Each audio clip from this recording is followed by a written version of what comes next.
Yes, c'est enregistré. Et en plus, on est en petit comité, donc prenez la liberté de poser toutes les questions que vous voulez. Bonjour Bonnier, bonjour Madeline, vous allez bien? Alors, donc, je vous rappelle un petit peu l'objectif de la soirée, ce sur quoi ça va porter. D'accord, je vais me permettre, comme d'habitude, de partager mon petit écran, histoire de pouvoir vous faire ma petite démonstration.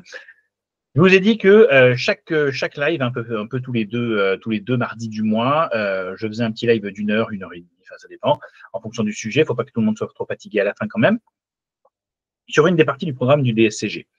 D'accord. Alors aujourd'hui, j'ai choisi de traiter la partie finance. D'accord. Donc on est plus sur l'UE 2. D'accord. Une des UE, je dirais, les difficiles et un peu ingrate parce qu'en fait, elle est difficile. On peut la foirer si on la bosse pas suffisamment.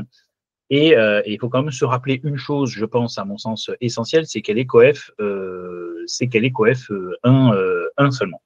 D'accord. Donc ça veut dire que par rapport à compta audit qui est coef 1,5 et par rapport à droit qui est coef 1,5, vous imaginez bien que ça peut être un peu des fois désemparant de la préparer.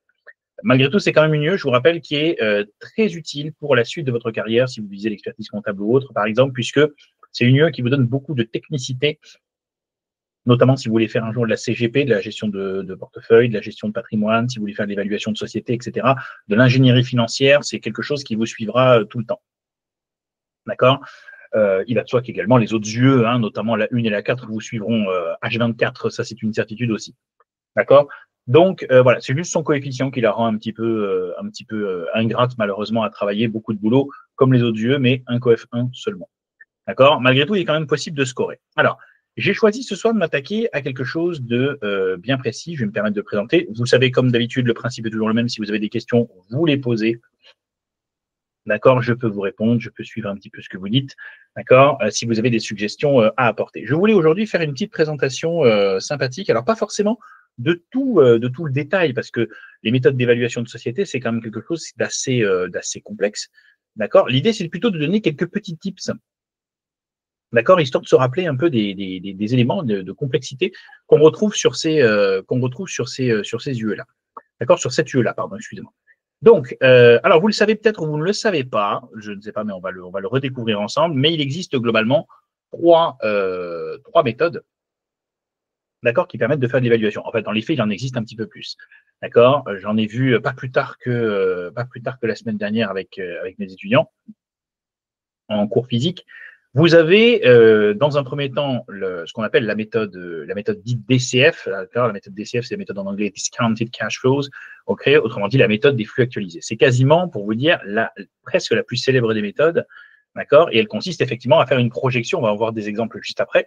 Elle consiste à faire une projection des cash flows sur les X prochaines années. Généralement, par tradition, on fait ça sur environ 5 ans à peu près. Et au-delà des 5 ans, si vous voulez, on essaie de faire une estimation dite à perpétuité. D'accord. C'est-à-dire qu'en fait, on va tout simplement faire une estimation comme si l'entreprise vivait pendant vers l'infini et au-delà, comme le dirait Buzz l'éclair. Mais si vous voulez, en réalité, nous avons cette fenêtre-là dans un premier temps dans laquelle on essaie de faire des prévisions de cash flow bon an mal an. Des cash flows qui par la suite vont être actualisés avec le taux le plus célèbre que vous connaîtrez en finance, c'est-à-dire le CMPC, le coût moyen pondéré du capital. On va faire un petit exemple après. Je me permets dans un premier temps de poser un peu le décor. Donc ça, c'est le premier point que vous avez effectivement en matière d'évaluation, dit cette méthode DCF. J'insiste sur le fait qu'elle est très importante. Pourquoi? Parce qu'elle est déclinée également dans d'autres domaines, notamment, par exemple, c'est une méthode qui indirectement est utilisée pour évaluer la valeur locative. Par exemple, vous voyez ce que je veux dire, la valeur d'un investissement locatif se fait également par les DCF également. D'accord. Là, c'est plutôt du discounting de rental flows, d'accord, c'est-à-dire les flux tout simplement actualisés liés au loyer. Mais c'est le même principe au final. C'est argent qui rentre moins argent qui sort, d'accord, actualisé sur X années, d'accord. On utilise enfin la même méthode, d'accord, qu'on appelle la VCM, la Venture Capitalist Method, c'est-à-dire la méthode des flux actualisés pour les venture capital. Donc, autrement dit, j'ai même plus le mot en français. J'ai honte. Venture capitalist, en français, on dit. Vous savez, les business angels, on n'a même plus le mot en français.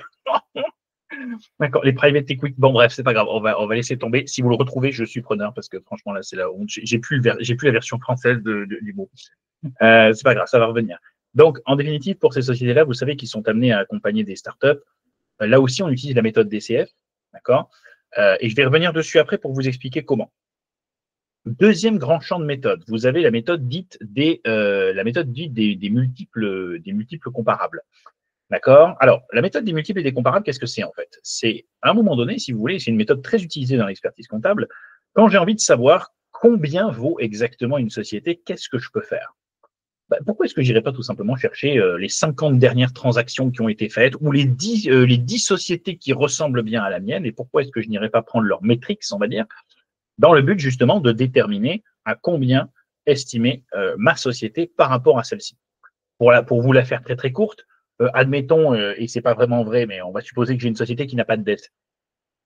Admettons que la société du voisin faisant, je sais pas moi, 10 millions de chiffre d'affaires, s'est vendue à 20 millions, donc fois 2. Si ma société fait 400 000 de chiffre d'affaires, je vais en déduire qu'elle peut se vendre à 800 000. D'accord? Le double. Ok? Pourquoi? Parce que j'ai pris une transaction comparable ou une société comparable et je lui ai appliqué un coefficient qui repose justement sur cette action de comparaison. Alors, dans les faits, ce n'est pas une méthode qui est très compliquée, c'est pour ça d'ailleurs qu'elle est souvent utilisée. D'accord? C'est juste une méthode qui est, on va dire, un petit peu plus, je dirais, réductrice parfois. D'accord? Parce qu'en effet, on peut comparer des sociétés, mais bon, on va pas s'arrêter là. La comparaison ne repose que sur, au final, des sociétés qu'on juge comparables par la taille, si vous voulez, par les aspects, mais ça ne veut pas forcément dire que la transaction va avoir la même gueule. Et enfin, bien évidemment, la pire des méthodes, celle que vous détestez profondément, c'est la méthode dite de l'ANC. D'accord? La ANCC même, devrais-je dire, l'actif net comptable corrigé. Et je vais d'ailleurs vous passer tout le laïus qui va avec, parce que l'ANCC, c'est une méthode qui est assez complexe et pourtant qui est très nécessaire. Figurez-vous, pour vous dire, avant, l'évaluation des sociétés, c'était dans la partie UE, c'était dans l'UE, comment ça s'appelle? Dans l'UE 4 de compta audit avant la réforme. D'accord? En réalité, dans l'UE de compta audit, ce que l'on faisait, c'est qu'on se servait tout simplement de l'évaluation des sociétés pour vous contraindre, au moment où on passait à la case fusion, je dirais, pour vous contraindre à exploiter, si vous voulez, les résultats de votre évaluation pour pouvoir construire ce qu'on appelle la parité d'échange de vos titres dans le cas d'une fusion. D'accord? Donc, en fait, ça crée un mécanisme, si vous voulez, en cascade, et il se trouve qu'il y avait aussi l'évaluation en finance. Donc, en fait, on l'avait des deux côtés. Bon. In fine, on a fini par l'enlever en UE4 et on l'a maintenu en finance, là où elle a véritablement sa place. C'est vrai, on part du principe qu'en UE4, vous devez surtout savoir, globalement, faire une parité et gérer surtout ce qui va avec la parité, c'est-à-dire les soults, etc. Ça, je vous renvoie à un live qui arrive dans pas très longtemps. Vous avez le programme sur le groupe et qui portera justement sur la mise en place d'une opération de fusion dans sa totalité. Comme ça, on verra ensemble, vous et moi, une fusion globale, d'accord? Et vous aurez le loisir de voir comment on l'anime du début à la fin. Ça, c'est pas pour tout de suite, ça arrive dans quelques semaines. OK? Donc, cette méthode ANC, si vous voulez, elle est, j'ai envie de dire, à la fois sympathique, mais à la fois, elle va être complexe à mettre en œuvre parce que justement, elle postule que vous êtes censé avoir une assez bonne maîtrise comptable pour pouvoir la comprendre. D'accord? Alors, je ne dis pas que vous n'avez pas une bonne maîtrise comptable quand je le dis, quand j'affirme ça. Je dis juste que dans la plupart des cas, des fois, il y a certains éléments qui vous ont depuis longtemps, et on est tous à la même enseigne à un moment donné, qui vous ont depuis longtemps un peu échappé, si vous me suivez. D'accord? Donc, effectivement, c'est un problème, si vous voulez, à un moment ou à un autre. OK? Alors, je vais me permettre de vous coller. Ça rappellera, en tout cas, si j'ai des étudiants qui regardent, ça va leur rappeler des petits souvenirs, parce que pour le coup, c'est exactement avec ça que je les ai cuisinés il y a quelques jours. OK? Alors, on y va. J'espère que ça préserve juste les formules, parce que d'ordinaire, je travaille avec Google Doc. Et si je vois que mes formules ont disparu, ce qui est le cas, eh bien, écoutez, c'est arrivé beaucoup plus vite que je ne pensais, mais on va passer sur un Google Doc. Je vous demande juste 2 petites secondes de patience. Hop. Et voilà. Et on va pouvoir partager l'écran. OK, j'espère que vous suivez toutes et tous pour l'instant. D'ailleurs, ça ne partage pas l'écran, là.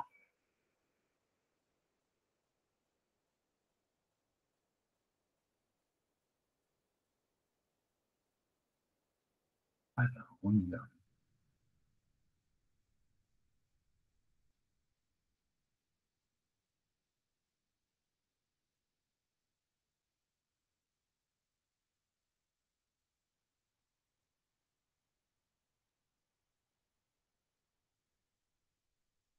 Allez, normalement, vous devez y voir. Oui, c'est exactement, Lou, c'est une forme d'évaluation à connaître théoriquement, oui. En fait, dans les faits, elle n'est pas à connaître théoriquement, vous allez voir, on va la mettre en œuvre là en 2 secondes. Ça va être rapide. D'accord. Alors, regardez, je vous montre. Alors, c'est un cas que j'ai donné à mes étudiants en DSCG je vous dis, il y a quelques jours. Donc, s'il y en a certains de connectés, ils vont le reconnaître. D'accord. Mais ça va être un cas rapide. D'accord. Et bien sûr, vous le savez, je vous enverrai le fichier juste après. D'accord. Donc, voilà, vous l'aurez sur le groupe, comme toujours, pour pouvoir le consulter si vous voulez. OK. Alors, on y va sans plus tarder. Juste comme ça, on manip un petit peu tous ensemble. Donc là, c'est clairement, d'accord, on est clairement sur la méthode dite DCF, d'accord, la plus célèbre des méthodes, comme je vous disais, qui consiste effectivement à procéder à l'évaluation des cash flows de la société. Alors, vous le voyez, on a une entreprise avec un chiffre d'affaires à 350K, en croissance de 5%, bon, un taux de charge d'exploitation de 56%, des DAP moyennes annuelles de 50 KE, un IS à 25%, bon, ça c'est une formalité. OK. Et on a bien sûr des investissements, donc ce qu'on appelle souvent, vous le verrez des fois sous cette dénomination-là, ce qu'on appelle le CAPEX, hein, tout simplement, Capital Expenditure, je sais pas que vous appréciez mon accent anglais, d'accord, en hausse de 3 KE par an. Bref, je vous mets un petit décor. Globalement, sachez-le, ce tableau, vous êtes censé le connaître par cœur, j'ai presque envie de dire. C'est-à-dire, c'est à un moment donné, et même pour votre vie future, hein, connaître ce genre de tableau, c'est la base. Hein. D'accord. Sachez que ça peut être flexible. Des fois, on vous donnera le chiffre d'affaires, des fois, on vous donnera le BE, enfin là, c'est appelé EBITDA, des fois, on vous donnera carrément l'EBIT. Voilà, on vous donnera tout ou rien. D'accord. C'est la magie. OK, alors, juste pour focuser un petit peu les choses ensemble, regardez attentivement. On l'a rempli, alors c'est pas difficile à remplir, un chiffre d'affaires qui augmente de 5% par an, je pense que vous allez le gérer. Un EBITDA avec des charges d'exploitation à 56%, c'est facile. D'accord. D'ailleurs, j'aurais dû préciser charges d'exploitation pour les puristes hors DAP, hors amortissement. Et bien sûr, des DAP moyennes que vous voyez juste en dessous. On calcule notre EBIT net, qui est l'équivalent de notre résultat net, mais attention, je vais vous expliquer pourquoi on s'arrête à l'EBIT. D'accord. Et on calcule la CAF par la suite en réintégrant les DAP. Ça, je pense que vous connaissez depuis le DCG, je ne m'appesantis pas dessus. Variation de BFR, investissement, j'en passe. D'accord. Alors, vous noterez une chose, il n'existe pas, par exemple, dans cette méthode DCF, de récupération de BFR. Pourquoi? Tout simplement parce que nous avons affaire à une société qui a vocation à durer dans le temps. D'accord. Et comme elle a vocation à durer dans le temps, ce faisant, on ne va pas reprendre le BFR. Le BFR, il augmente ou il diminue, mais il ne disparaît pas. Concernant les investissements, c'était juste pour vous rappeler qu'il y avait des CAPEX. D'accord. Voilà, basta.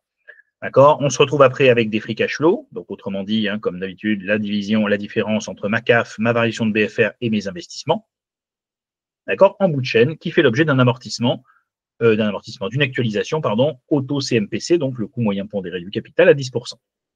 Ce qui est super intéressant, c'est de comprendre que, vous voyez les 4 ans là que vous avez là, c'est ce qu'on appelle l'horizon explicite de prévision. C'est-à-dire, c'est l'horizon pendant lequel on a plus ou moins acquis la certitude, je dis bien plus ou moins acquis la certitude, que l'entité allait fonctionner. Vous voyez ce que je veux dire? Donc, on sait prévoir ses cash flows. Par contre, au-delà des 4 ans, elle ne va pas mourir. C'est là qu'intervient la deuxième partie, ce qu'on appelle l'horizon prévisionnel, dans lequel justement on va calculer une valeur très connue, après notamment dans la méthode VCM Lou, la valeur dite terminale. D'accord. Alors la valeur terminale, qu'est-ce que c'est? C'est une valeur qui, sur la base d'un modèle que vous connaissez peut-être déjà, qu'on appelle le modèle de Gordon et Shapiro, d'accord. Alors la formule, elle est très connue quand on a l'habitude. Je vous la montre ici.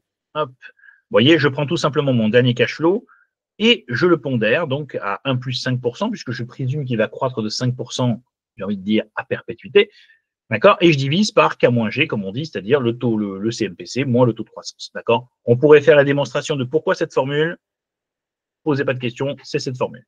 D'accord. Mais ça permet d'obtenir quoi, cette valeur terminale? Ça permet d'obtenir la projection de cash flow dans le futur, et ce sans limitation de durée. C'est-à-dire, on suppose qu'au-delà de la 5e, 6e, 7e, 8e, 9e, jusqu'à X années, voilà ce que l'entreprise est censée pouvoir continuer à générer. D'accord? Maintenant, je vous l'ai dit, je ne vais pas rentrer dans le détail des calculs, je veux juste qu'on aborde certaines subtilités. Moi, j'ai beaucoup de personnes qui très souvent oublient un détail super important, c'est que quand j'ai ça sous les yeux, je pourrais vite fait se dire, je fais ma somme des cash flows et ça y est, j'ai ma valeur de société. Eh ben non. Vous n'avez pas la valeur de l'entreprise, vous avez la valeur de ses actifs, ce qu'on appelle la VGE traditionnellement, la valeur globale de l'entreprise. Vous n'avez en rien la valeur de ses capitaux propres. D'accord? C'est pour ça que dans mon exemple tout à l'heure, j'ai dit l'entreprise n'a pas de dette pour éviter toute confusion. Là, en l'occurrence, j'ai la VGE. La VGE, qu'est-ce que c'est? C'est la somme actualisée de tous les flux. Regardez, dans ma VGE, je prends la somme complète de tous mes flux actualisés que vous voyez là-haut, 212 000, c'est la somme de tous les chiffres en bleu, et j'y ajoute ma valeur terminale, tout simplement. D'accord? OK? Donc, j'actualise l'ensemble. D'ailleurs, je me rends compte qu'à la copie, il y a un truc qui a disparu. c'est que bien sûr, la valeur terminale, il faut aussi l'actualiser à 10% hop, sur 4 ans. Ah oui, parce que la valeur terminale, elle est, j'ai envie de dire, elle est à perlimpinpin, je veux dire, elle est dans 4 ans. D'accord? Donc là, je suis capable d'estimer la valeur de mes actifs. Vous voyez ce que je veux dire? Ce que peut générer cette société. Et cette société, ce qu'elle peut générer, c'est ce que vous êtes en train de voir. D'accord? OK? Elle est capable de générer ce cash flow. D'accord?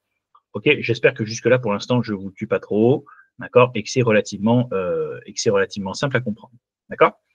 Donc, une fois qu'on a ça entre les mains, on comprend en fait tout simplement qu'on a juste la valeur de l'actif. Il faut soustraire la valeur des dettes pour s'en sortir. D'accord? La tradition, vous le savez, surtout quand on parle en langage financier, on ne parle pas de dette en réalité. On parle de dette nette tout le temps. Une dette qui n'est pas nette, ça n'existe pas. C'est une dette nette de trésorerie. Donc là, ma vraie dette, ce n'est pas 600K comme vous pouvez le voir, c'est 600 moins 100K. Ouais, on parle en K ici. D'accord? OK? Donc, VCP, vous la voyez, qu'est-ce que ça va être? Donc, ça va être mon 1 248 000 d'actifs moins 500K de dette nette. D'accord? Ce qui me donne 748 000. Et ça, c'est ma valeur d'entreprise, du moins, c'est ma VCP. Si derrière, je suppose qu'il y a 1 million de titres, eh bien, c'est très simple. Chaque titre vaut actuellement. Alors, je crois que j'avais mis des KE partout, donc je pense qu'il serait bon de faire x 1000. Vous voyez, x 1000 est divisé par 1 million. Chaque titre vaut 748 euros. D'accord? Ce qui, soit dit en passant, pour une société, 748 euros, c'est pas facile à avoir comme valeur de titre. Hein. D'accord? Pourquoi je vous dis que c'est pas facile à avoir comme valeur de titre? Tout simplement parce qu'en fait, un titre à 748, tout le monde ne va pas pouvoir l'acheter. D'accord? Alors, autant aujourd'hui, un titre, j'en sais rien, un titre Atos, il est largement accessible puisqu'il est à 0,0002. Je ne veux pas dire de bêtises, hein, à aller vérifier. D'accord? Là, pour le coup, ça semble très facile d'achat. D'accord? Et pour autant, ça ne l'est pas forcément, pour tout le monde. Là, en tout cas, 748, c'est sûr que ça rend le titre moins facile d'accès. D'accord? Donc, ça, c'est la méthode dite DCF. Alors maintenant, juste pour vous montrer, je ne vous montre même pas la méthode avec les loyers parce que c'est exactement pareil. Imaginez juste que le chiffre d'affaires, au lieu d'être du chiffre d'affaires, c'est des loyers, que les charges, au lieu d'être des charges, c'est des charges de copropriété, et j'en passe. Par contre, la méthode VCM, pour vous montrer ce qui se passe avec une startup. Imaginez qu'une startup, son premier chiffre d'affaires, vous voyez, je vais rayer de la carte les chiffres d'affaires. D'accord? Mais je vais garder les charges. D'accord? OK? On va se faire ça comme ça. Donc, imaginez. Hop, mais mon EBITDA, donc, puisque j'ai que des charges, on va supposer, c'est, allez, je vais faire un test à 250 000 de pertes. Vous voyez? 250 000, hop, 250 000, 250 000. Bon. Et là, vous allez me dire, monsieur, 250 000, la société, elle est coulée, là. Oui, mais c'est une start-up. Donc, on part du principe, quand on fait l'évaluation, que pendant 2-3 ans, eh ben, elle flop, et que la 4e année, devinez quoi? Ascension verticale. Et là, cette fois-ci, on va se mettre du 600 000, d'accord, de BE. Vous voyez ce qui. Alors, 600 000, j'ai peut-être eu la main un peu lourde. D'accord, j'ai eu la main un peu lourde. On va se mettre à 200 000. Hein, on va voir ce que ça va donner. Ah, vous voyez, déjà, c'est pas mal. Alors, qu'est-ce que ça veut dire? Qu'est-ce que j'ai fait là? Eh bien, j'ai fait une simulation VCM. C'est-à-dire que pendant 3 ans, on se ramasse des prunes dans la tronche, on investit, on ne génère pas de cash, on consomme du cash. D'accord? D'ailleurs, ça me permet d'introduire une notion super importante si un jour vous avez des startups dans votre cabinet, la notion de cash burn. D'accord? Le cash burn, c'est tout simplement l'argent que brûle une startup tous les jours. D'accord? Ils ont un petit feu, ils brûlent du cash. Non, ils le dépensent surtout. Ils dépensent l'argent qu'ils leur est prêté pour innover et créer, trouver le sésame qui va les rendre, je l'espère pour eux, milliardaires un jour. D'accord? Donc, là, tel que vous le voyez, la société, elle est en perte. Mais là, boum, ça y est, ils ont trouvé la recette miracle. On commence à générer les flux. Et si vous regardez bien attentivement, sur l'horizon explicite de base, on est quand même à moins 543 000. Qu'à cela ne tienne. Ça n'empêche qu'on a une valeur terminale qui est à 1,8 million. C'est-à-dire on a une espérance de rendement futur qui est très élevée. Et c'est ce qui fait d'ailleurs que les fonds d'investissement, voilà, je vais y arriver, les fonds d'investissement en private equity vous financent. Pas parce qu'ils savent très bien que vous allez perdre pendant 3 ans. Pendant 3 ans, ils savent très bien qu'ils sont en train de verser du cash. Hein, ça, il n'y a aucun problème. Vous ne leur apprenez pas. Hein. Ils le connaissent, votre cash burn ratio, et même ils vont vous harceler pour l'avoir. Mais par contre, eux, ce qu'ils anticipent, c'est ce qui va se passer en 4e, 5e ou 6e année, selon la prévision, et qui va leur dire, regardez, la valeur terminale que ça va avoir, ça va être d'enfer. D'accord? Globalement, c'est ça qui va se passer. D'accord? C'est cette VGE dite. D'accord? C'est cette valeur terminale qui va venir tout compenser. C'est ça, la VCM. Vous voyez ce que je veux dire? C'est pas plus compliqué que ça. D'accord? Bien sûr, je vous fais le truc light, hein, d'accord? Je suis pas rentré dans un niveau de détail stratosphérique pour vous faire l'explication. D'accord? Ok, j'espère que c'est bien clair pour l'instant. D'accord? Et vous voyez que une startup qui flop, voyez-vous à quoi ça ressemble? C'est une startup où ici, quand je suis allez, je commence à faire un peu de profit. Au bout de 4 ans, hop, vous voyez, au bout de 4 ans, ça marche toujours pas. Bon, ben ça, croyez-moi, il y a des startups qui s'en relèveront pas et donc les fonds d'investissement cesseront de les financer. Et quand un fonds d'investissement cesse de financer une startup, ben automatiquement, ça la tue. D'accord? Quasiment. D'accord? Parce que c'est pas possible pour une startup de résister sans financement, sans un financement quand même assez lourd. D'accord? OK? Est-ce que c'est bien? J'espère que c'est bien clair pour tout le monde. C'est un petit briefing en accéléré, histoire de vous sensibiliser à ça. D'accord? Dernier flash d'info. Sachez que si jamais là, dans ce tableau, j'avais mis des intérêts d'emprunt, c'est-à-dire j'avais mis les intérêts de la dette, autrement dit ici, il n'y aurait pas eu l'EBIT, il y aurait eu EBIT, donc l'EBIT c'est le résultat d'exploitation, si vous préférez, juste en dessous, il y aurait eu les intérêts et donc le résultat courant, autrement appelé EBT en anglais, hein, Earning Before Taxes. D'accord? Alors là, oui, cette fois-ci, vous auriez pu me dire, monsieur, vous avez tenu compte dans les projections de cash flow du coût du financement. Donc, on aurait eu une VCP, une valeur des capitaux propres. Bon, c'est très rare. Dans la plupart des cas, on a surtout des VGE parce qu'on n'incorpore pas le coût de la dette. D'accord? Ça complique l'équation et si on a le plaisir de faire des formations ensemble, je vous expliquerai un peu plus en détail, mais ça ne répond pas à l'objectif justement ça ne facilite pas la projection de cash flow dans le temps. OK? Si vous avez des questions sur cette méthode-là, n'hésitez pas à les poser, bien sûr. On va embrayer immédiatement sur la deuxième grande famille de méthodes. D'accord? Et la deuxième grande famille de méthodes, c'est la méthode dite des comparables. Alors, le comparable, comme je vous l'ai dit, on compare, on trouve un multiple et on y va. OK? Alors, on pourrait trouver n'importe quel type de. Vous à moi, on pourrait trouver n'importe quel type de multiple. D'accord? Hein, c'est pas ce qui manque. OK? Mais ce qui est intéressant de savoir, c'est dans un premier temps, là aussi, d'accord, voyez-vous, là aussi, lorsqu'on est sur cette méthode-là, lorsqu'on est sur cette méthode-là, permettez-moi, moi, je vais vous montrer un petit truc, un petit tableau que j'aime bien avoir à disposition. D'accord? Hop.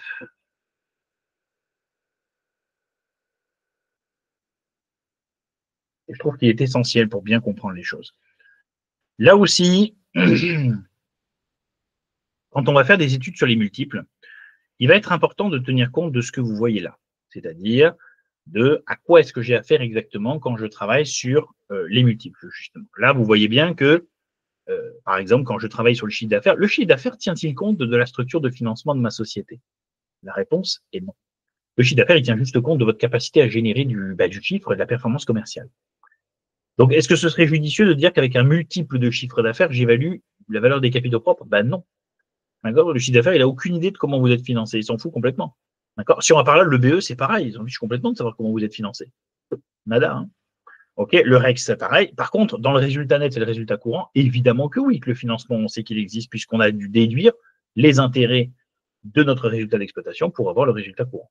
Donc, dès qu'on passe au résultat net, vous voyez, on a un multiple de valeur de capitaux propres. Donc, suivant ce que vous allez avoir à faire comme estimation, vous allez procéder comme ça. Je ne vous cache pas que dans la vraie vie, ce qu'on fait souvent, c'est qu'on fait un nuage de points. C'est-à-dire qu'on va carrément retenir les 4 méthodes et on va se faire un petit nuage de points pour voir un peu où on se situe et essayer de faire une cote mal taillée, d'accord, à grand renfort de petits calculs sur un coin de table. Vous voyez ce que je veux dire? Je plaisante qu'à moitié quand je dis ça. Le cash flow d'exploitation, quant à lui, pareil, cash flow d'exploitation. Vous voyez ce que je veux dire? Si c'est exploitation, c'est que je m'arrête à limite. Donc, VGE. Par contre, si je vais jusqu'au cash flow disponible, c'est-à-dire si je tiens compte de tout, les remboursements d'emprunt, les dotations d'emprunt, là, bien évidemment, ce sont des capitaux propres que je vais estimer. Vous voyez?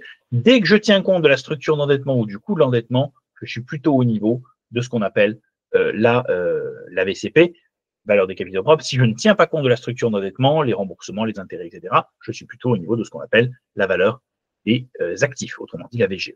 D'accord? J'espère que c'est bien clair pour tout le monde, cette petite schématique, d'accord, que ça parle à chacune d'entre vous. D'accord? C'est bon pour l'instant? Pas de no more news? Ça roule? Pas de questions? Bueno. Eh bien, écoutez, faisons-nous un petit exemple des familles. D'accord? Alors, je pourrais vous faire un exemple plus dense que ça, mais on va essayer de se faire un exemple tout simple quand même, histoire de ne pas y passer trop de temps non plus. D'accord? Admettons.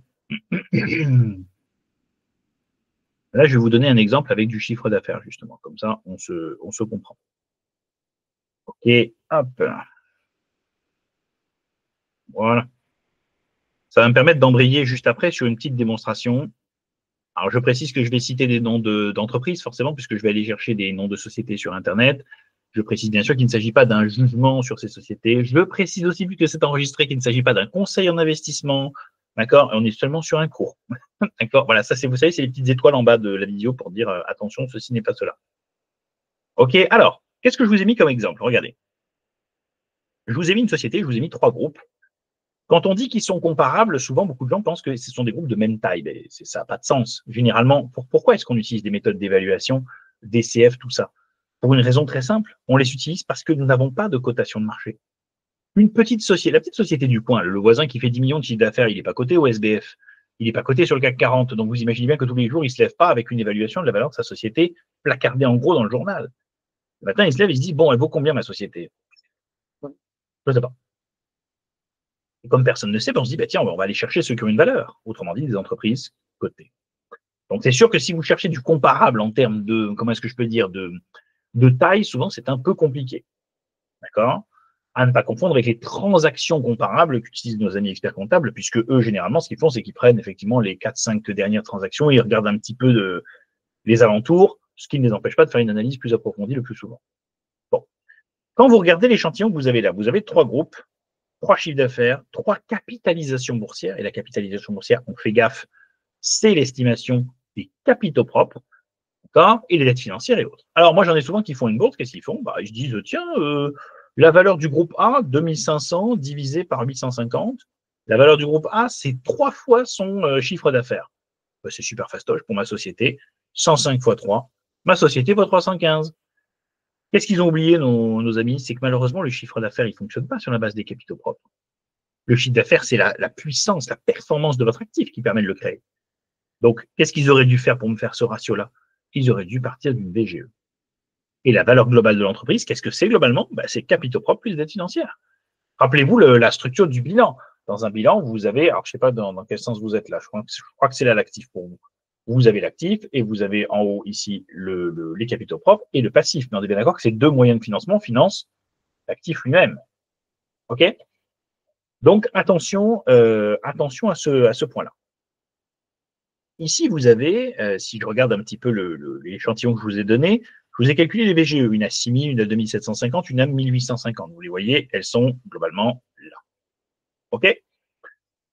Avec ça, je peux commencer à faire des calculs. C'est-à-dire qu'avec ça, je vais les faire, mes divisions. Vous les voyez, les multiples de chiffre d'affaires? Je peux les faire. 3,24, effectivement, mon chiffre d'affaires ici, fois 3,24, ça donne la valeur de mon actif d'entreprise. OK? Ici, c'est fois 3,70, ici, c'est fois 2,40. OK? Et si je considère que ces sociétés sont vraiment comparables, alors dans ce cas-là, tout est OK pour moi. Qu'est-ce qu'il me suffit de faire? Il me suffit de faire la moyenne. Et tout est terminé. Je fais la moyenne et tout baigne. Tout va bien. OK? Concernant la VGE, donc je me retrouve avec quoi, moi, maintenant, avec ma petite société? Bah, 105, toujours. C'est mon chiffre d'affaires, mais je sais que le multiple sur le secteur, il est de combien? Moyenne oblige, de 3,24, 3,70 et 2,40. La moyenne, ça fait 3,11. Il est de 3,11.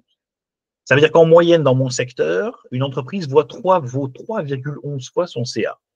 Donc, qu'à cela tienne, qu'est-ce que je vais faire? 3,11 fois mon CA 205. Et je vais obtenir 327 000 euros. Ou 327 millions, peu importe, on s'en fiche. D'accord? Ce faisant, une fois que j'aurai supprimé les dettes nettes qui m'ont été communiquées, donc dettes financières, elles sont où? Ben, elles sont là, 250, enfin moi c'est 25. Ben, 327 moins 25, sans surprise, ça fait bien 302. Ma cible vaut 302. OK?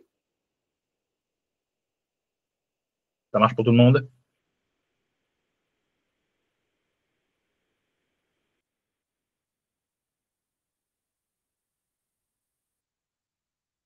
C'est bon pour vous? Alors, vous avez un indicateur qui est très connu. Alors, on va aller faire un petit tour chez notre ami Yahoo Finance, qui est assez accessible, assez pratique. On va aller chercher un petit peu à un moment donné un autre multiple. Alors, je pourrais vous présenter les multiples de CA, les multiples de tout ce que vous voulez. Mais bon, une fois que vous avez compris la logique, c'est bon.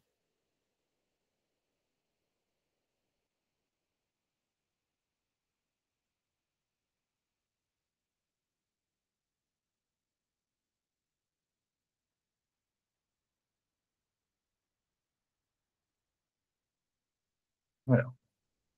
Tenez, on va aller voir notre ami Orange.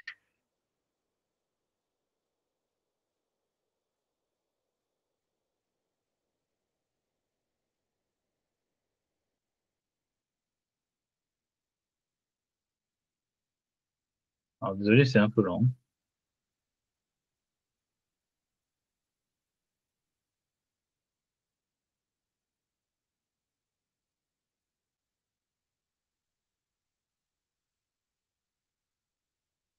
Ah, c'est pas Orange, là? Vous voulez aller voir une société pour vous montrer un petit peu, mais bon. Alors non, c'est pas le jus d'orange qui nous intéresse, c'est Orange tout court.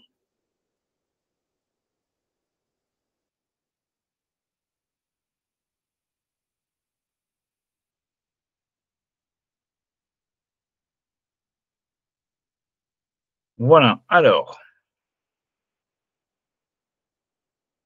vous voyez que vous avez un groupe qui a un point quand même relativement bas. Non, attends, tout simplement. Voilà, vous avez un groupe qui a atteint un point quand même relativement bas aujourd'hui. On est à combien en cotation? Je ne sais plus, on doit être à 10,93. Bon, ok. D'accord. Euh, oui, attends, je vais devoir fermer la page certainement, j'ai l'impression que ça rame. Bref, peu importe. Ce qui m'intéresse, c'est okay.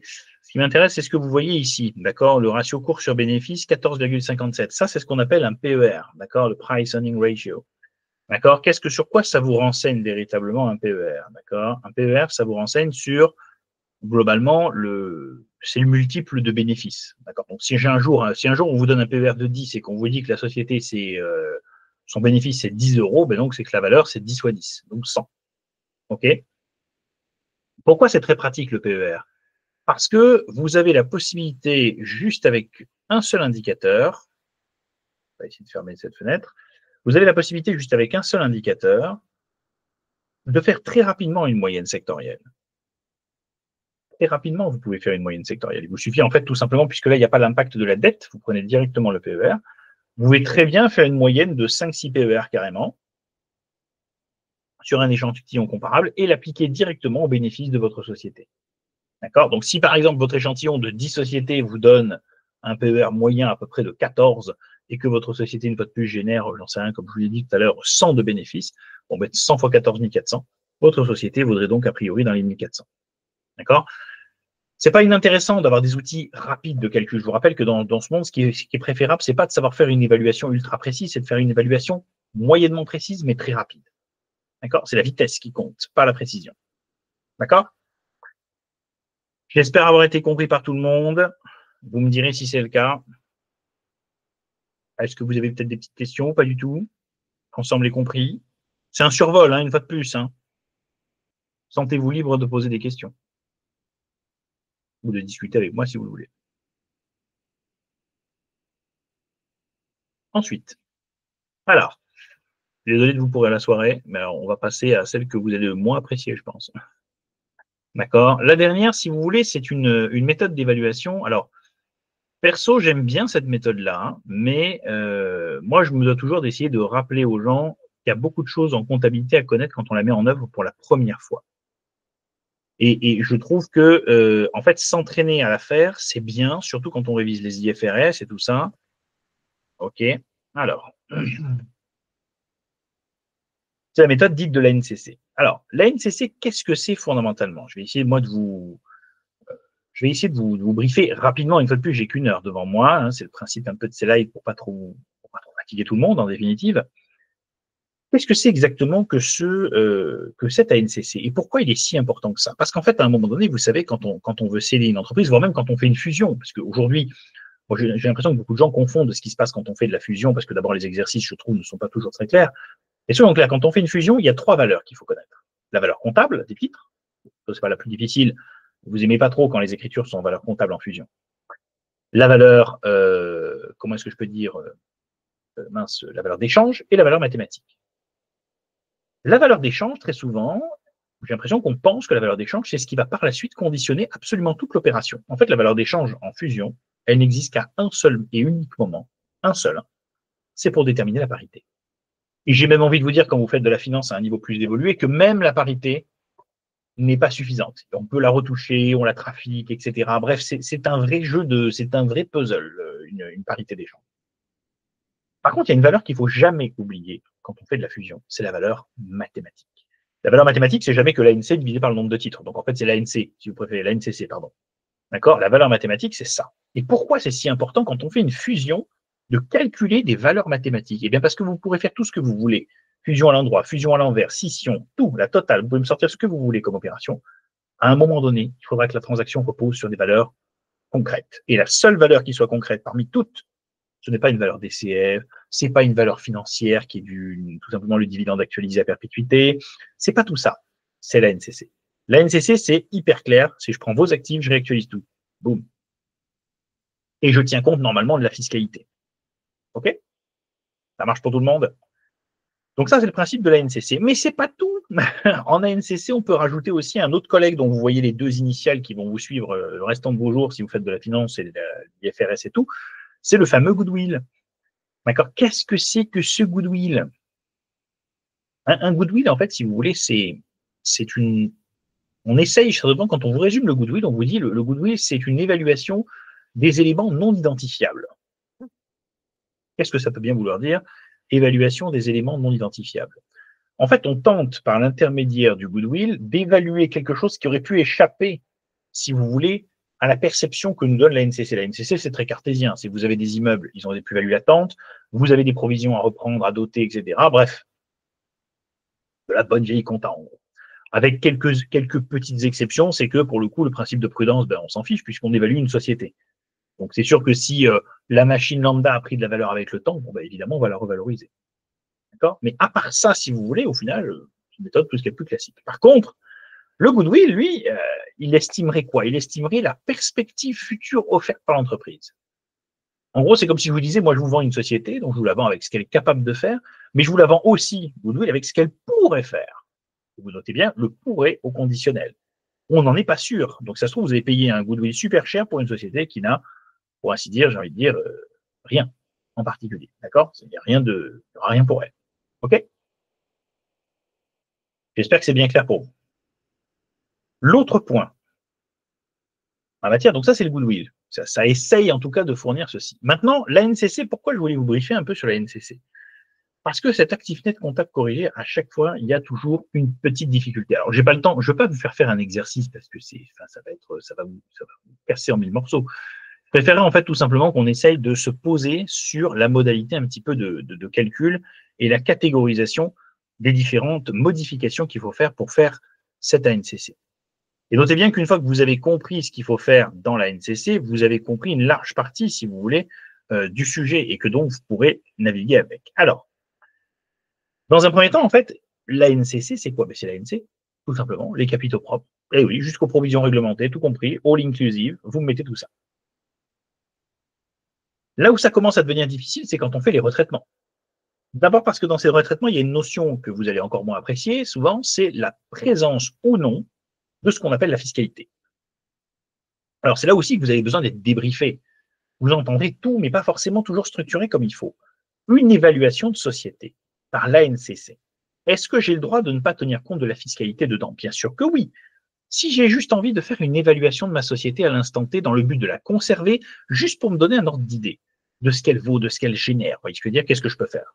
Eh bien, je peux tout simplement évaluer mon cœur de métier. Donc, qu'est-ce que je vais faire? Je vais prendre mes plus-values, je vais faire mes corrections comptables, mon cut-off, ce que vous voulez, et je ne vais pas mettre de fiscalité sur les actifs dits d'exploitation. Parce que je considère que mes actifs d'exploitation, je vais les garder. Même mon usine, je ne vais pas la vendre, vous voyez ce que je veux dire, je la garde. Donc, je n'en tiens pas compte. Par contre, les actifs hors exploitation, c'est-à-dire, genre, imaginez l'immeuble d'à côté que j'ai dans lequel je loue à des gens qui n'ont rien à voir avec la société en plus, alors ça, c'est du exploitation, je fais comme si je le vendais. Donc, c'est pour ça qu'on fiscalise les plus-values. Cependant, si je fais un ANCC dans le but de céder quelque chose, vous imaginez bien que là, pour le coup, c'est une transmission complète. Donc là, il n'y a pas de exploitation à exploitation. Toutes les plus-values sont taxables. Et basta. Quant au deuxième point, on pourrait se dire, mais est-ce le cas dans les fusions? Parce que dans les fusions, on ne fait pas une cession. Oui, sauf que je vous rappelle que pour l'administration fiscale, une fusion, c'est une cession. Pour être précis, c'est une transmission. D'accord? C'est une transmission, mais c'est une transmission à titre gratuit, peut-être, c'est vrai, puisqu'il n'y a pas d'échange à proprement parler théoriquement monétaire, à l'exception de la soulte, qui justement n'est pas considéré comme un échange monétaire au sens strict, mais juste comme une compensation en raison de petits écarts de parité.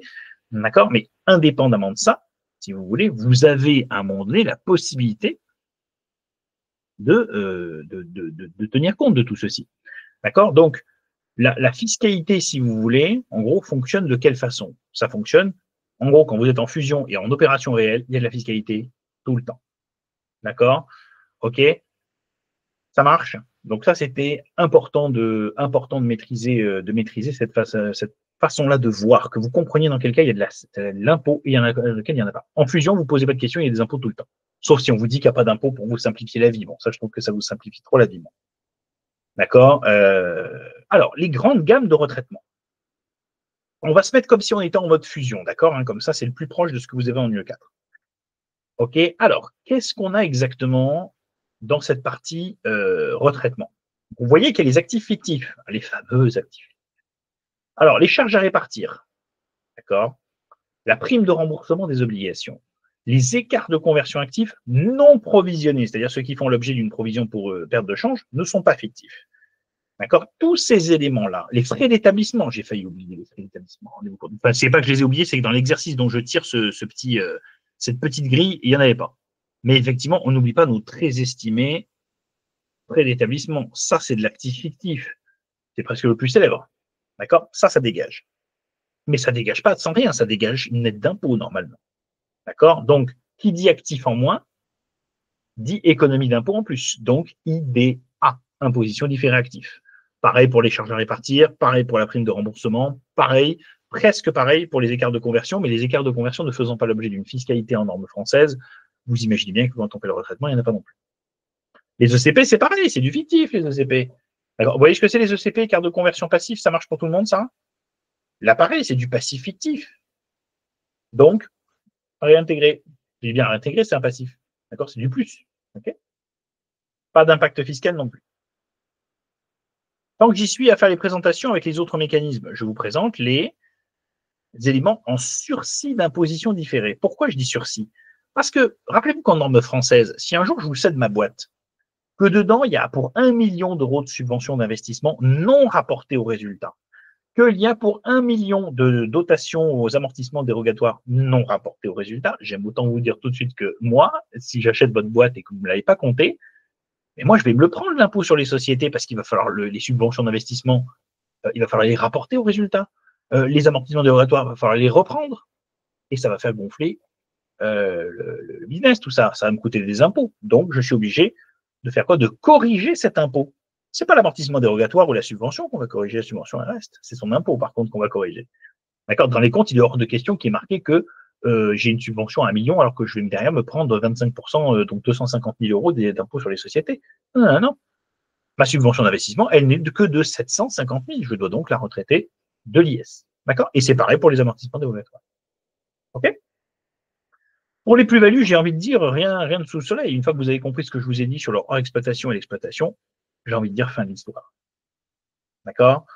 C'est des plus-values. Si c'est en mode fusion, en mode cession, c'est taxable et basta. 25% de taxation à chaque fois et on n'en parle plus. OK? Pourquoi j'ai mis RAP sur provision? J'aurais même pu rajouter, là c'est une fois de plus, ça vient d'un exercice, mais imaginez que j'ai choisi de mettre DAP. J'aurais pu mettre DAP supplémentaire et ici RAP supplémentaire. Bah, en fait, c'est une régule compta classique, c'est comme un cut-off. Vous faites une évaluation d'entreprise, c'est comme un cut-off, vous faites une mini-clôture. D'accord? Et puis on n'oublie pas, bien sûr, notre légendaire ami le Crédit Bail, et j'en passe, il y en a d'autres. J'aurais pu continuer la liste. D'accord? Le crédit bail, on le rajoute, bien sûr qu'on rajoute le crédit bail. D'accord? On le rajoute forcément, le crédit bail. D'accord? Enfin, on le rajoute. Soyons clairs, sa valeur d'usage, on la rajoute. Par contre, sa valeur actuelle des loyers, donc autrement dit, la dette fictive, elle, on la soustrait. OK? Ça marche? Je retraite un peu. Le engagement de retraite, évidemment qu'on va le soustraire, c'est une dette théorique. Donc, à soustraire. OK? Comme ceci aussi. Alors qu'ici, on additionne. On va chercher. Ah, mince. OK? Ça marche. Je me permets juste de remettre quelques petits signes. Évidemment, si c'est des moins-values, c'est des moins. Hein. Je pense que j'ai pas besoin de vous, j'ai pas besoin de vous briefer, mais je vais quand même vous briefer.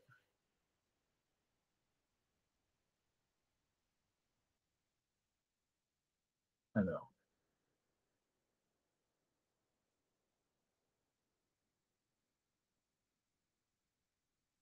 ça, c'est les moins-values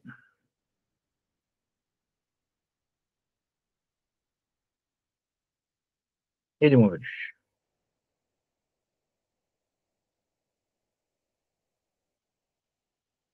Arrêtez-moi si vous avez une question, hein, bien sûr. Hein.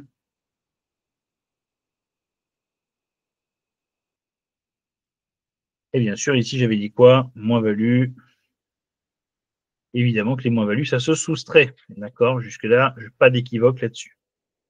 Et les RAP, bien évidemment, les DAP, ça se soustrait. Ça se rajoute.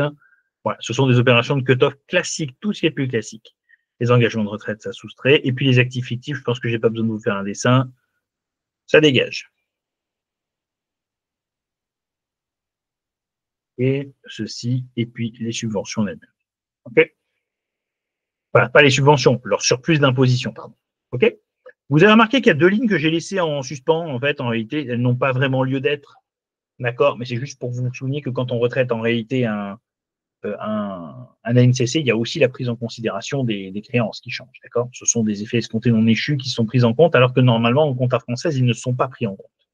C'était un hors-bilan intéressant à savoir, même si effectivement, le fait d'ajouter un effet escompté en créance et de en créance et okay, en créance et dans les dettes ne change bien sûr rien à l'affaire. D'accord? Donc, vous voyez, l'air de rien, pourquoi c'est pas apprécié la NCC? Parce que vous avez vu tous les traitements qu'il faut faire. C'est considérable. D'accord? C'est considérable et puis c'est pas forcément toujours intuitif. D'accord? Donc, si j'ai un conseil à vous donner, il faut à un moment donné se faire des shots de révision sur des trucs techniques. Vous en faites un, vous en faites deux, vous en faites trois, vous en faites quatre. Pas un problème. D'accord? Dans le but, justement, de pouvoir vous entraîner à gérer des cas où, effectivement, on a tous ces retraitements à faire. Alors, une fois de plus, en finance pure, avant qu'il y ait autant de retraitements, il va falloir attendre un peu, il n'y en aura pas autant. Mais il y en aura. D'accord? Ok, c'est juste en UE4 où vous êtes en droit de ne pas en attendre, puisque c'est plus l'objet, c'est uniquement en finance que l'on voit ça. Ok? Ça marche? Je pourrais aller plus loin, d'accord? Bien plus loin. Mais c'est pas forcément l'idée de ces types de live parce que c'est lourd pour vous aussi mentalement. Je ne sais pas si vous tiendrez si vous tiendrez le choc si je rentre dans une démonstration un peu plus lourde et c'est pas forcément l'objectif. D'accord? Par contre, ça peut être intéressant effectivement de voir de voir comment vous vous en sortez. Est-ce que vous avez des questions eu égard à ce que j'ai déjà un petit peu cerclé pour vous aujourd'hui? S'il n'y en a pas, vous n'hésitez pas à mettre non, il n'y a pas de souci, c'est juste une introduction. Ça peut être bien aussi qu'il n'y ait pas de questions. S'il y en a, ce sera avec plaisir. Alors, petit sondage pendant que je fais ça, là, parmi ceux qui regardent, il y en a qui veulent la passer, l'UE2 ou pas? Ou qui sont inscrits à l'UE2?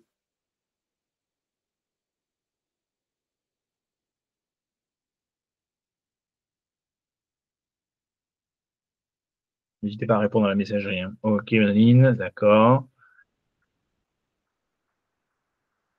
Ok, ça marche.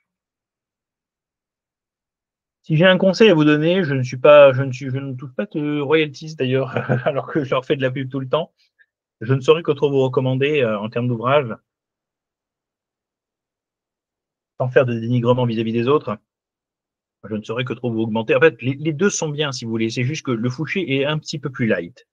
D'accord, un peu plus léger. Le Duno a poussé franchement le curseur très loin en finance. D'accord. Ok, c'est très technique. Par contre, pour les exercices, toujours pareil. Ne démultipliez pas 100 000 sources de fiches, d'exercices, de tout ça. C'est très coûteux, des fois, pour pas grand-chose de valeur ajoutée. Ce qui est très important, surtout, c'est les exercices. D'accord? Faire des exercices de différentes natures, voilà, ça, c'est important. La pratique. Mais quatre sources différentes pour parler de la même chose en cours, ça ne sert malheureusement à rien. Ce qui compte, c'est la pratique. Ok, Raphaël, ouais, c'est bien. Mais c'est le plus détaillé des deux, Raphaël, le Duno. Le plus détaillé. Il n'y a pas plus détaillé que le Duno. Ça pousse vraiment assez loin le curseur. Et pour information, d'ailleurs, il va être mis à jour dans pas très longtemps avec la CSRD. Donc, avec la partie, comment est-ce que je peux dire, avec la partie, mince, je cherche le bon mot, il va être ça va être mis en exergue de ce type-là. Il va y avoir cette section-là qui va être ajoutée, je veux dire. OK? Ça, c'est ce qui va, c'est tout ce qui est extra-financier, oui, effectivement. D'accord?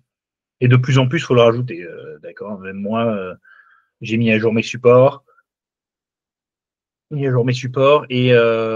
j'ai mis à jour les formations aussi que je fais sur l'UE2 pour tenir compte justement de cette question RSE qui aussi conditionne pas mal l'exercice pratique dans l'UE. Donc c'est important de les maîtriser. D'accord? OK? J'espère que c'est tout bon pour l'instant.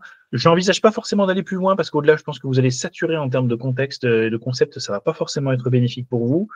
D'accord. Moi, je vous rappelle que si vous avez des questions, vous avez un groupe où vous pouvez les poser. Il ne faut pas hésiter à me solliciter. J'essaie autant que possible de répondre. Bon, là, vous voyez, je m'occupe beaucoup des mémoires de deck en ce moment, de plusieurs mémorialistes. Donc, forcément, je suis assez, je dirais, pris par le temps.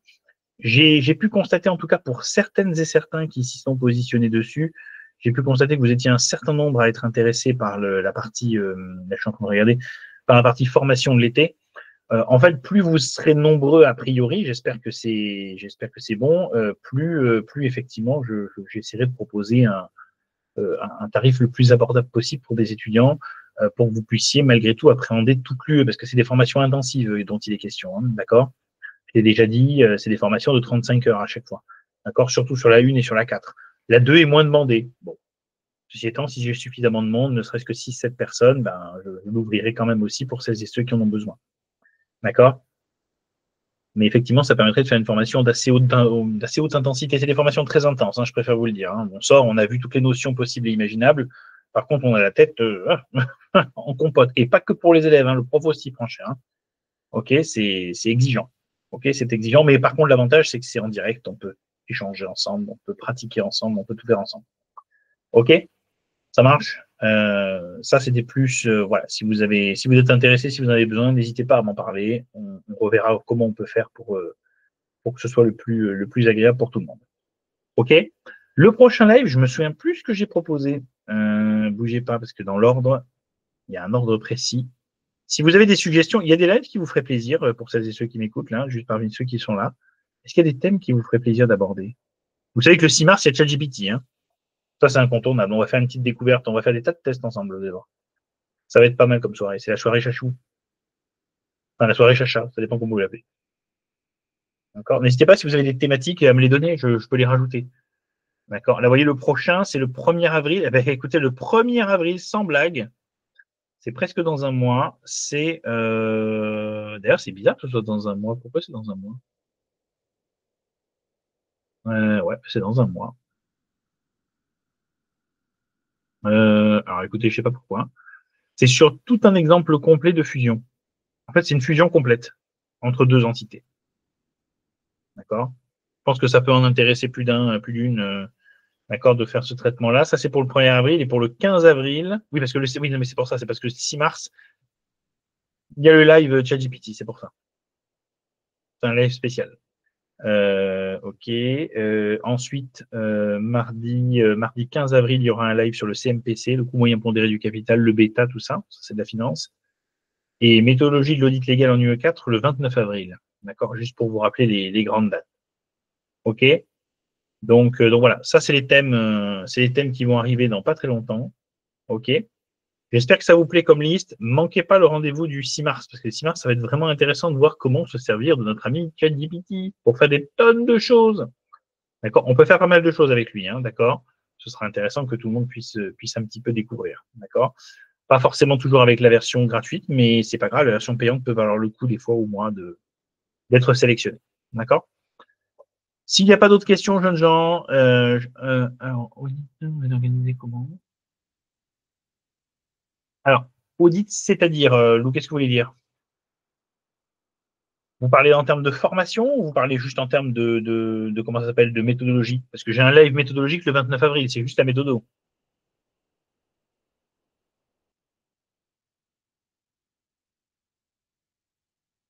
C'est juste pour comprendre votre question. Non, c'est juste la méthode. Après, vous savez, dans les formations estivales sur laquelle je crois que vous avez dit que vous étiez intéressé, si je ne me trompe pas trop. Là, par contre, ça fait partie des 35 heures, l'audit. Il y a toujours une partie audit en elle-même pour briefer un peu tout le monde. Après, c'est vrai qu'on n'y passe pas non plus 1000 ans dessus. Hein. Le but d'une formation intensive, c'est surtout de vous mettre toute la méthodo, la technique entre les mains. D'accord? L'audit, c'est bien, il y a des éléments techniques à l'intérieur, puis il y en a d'autres, il faut les apprendre simplement. D'accord? Il faut les apprendre. D'accord? Par contre, juste petit avertissement, c'est s'il y a bien un segment qu'il faut apprendre en cours, c'est l'audit. Il est inadmissible de se pointer à l'épreuve sans avoir bossé l'audit. D'accord? Il y a quand même 5 points, c'est-à-dire la moitié de ce qu'il faut pour valider le DSCG en UE4. Hein. D'accord? La moitié de ce qu'il faut. Hein. Bon. D'accord? Autant ne pas se priver et essayer de décrocher le 10 et plus. OK? Ça marche? Si vous n'avez pas d'autres questions, jeunes gens, ça m'a fait très plaisir de vous avoir. Même si vous êtes en petit comité, c'est pas grave. J'aime bien l'exercice de style du live. Je trouve que c'est pas mal. Il y aura un jour peut-être plus de monde sur certains sujets. D'accord? N'hésitez pas à en parler autour de vous. Je vous dis le live du 6 mars, ChatGPT. Et si vous avez des suggestions de live, vous n'hésitez pas. Vous m'en faites part. D'accord? Comme ça, on peut voir un petit peu ce que l'on peut faire ensemble. Ça vous intéresse de ce fichier Excel là ou pas? Hein? Ou sinon, je le benne. Hein, j'en ai d'autres, mais si ça vous intéresse, je peux le mettre à votre disposition.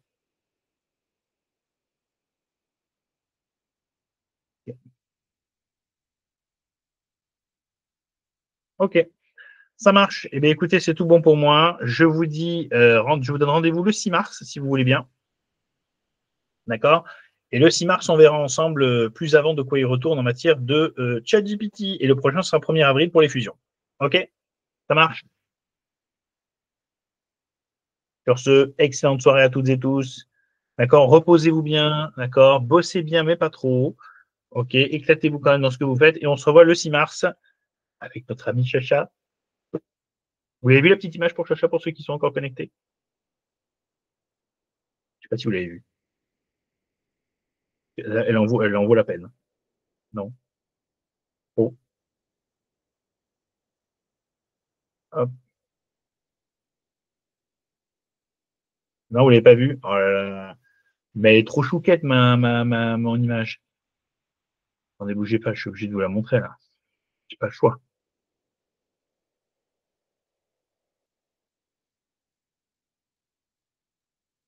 Attendez, hein. Vous l'avez compris certainement, j'ai pas un PC ultra puissant. Hein.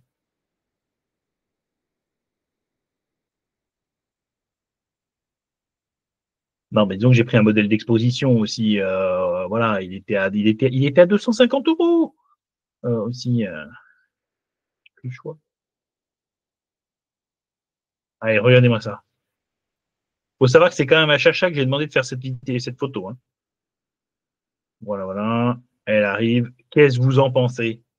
Hein, c'est la petite photo publicité, c'est la petite photo pub, j'ai envie de dire, pour le live sur ChatGPT. Moi, je trouve qu'il est trop chouquette, mon ça. D'accord? Est-ce que c'est pas trop adorable, ça? Je vais le mettre en fond d'écran. J'hésite. Trop beau. Bah ouais, je sais, exactement. Ok, bon, bah, vous aurez le plaisir de le voir à l'œuvre le 6. Ok? Allez, sur ce, reposez-vous bien. À très très vite. Bon rendez-vous au 6 mars.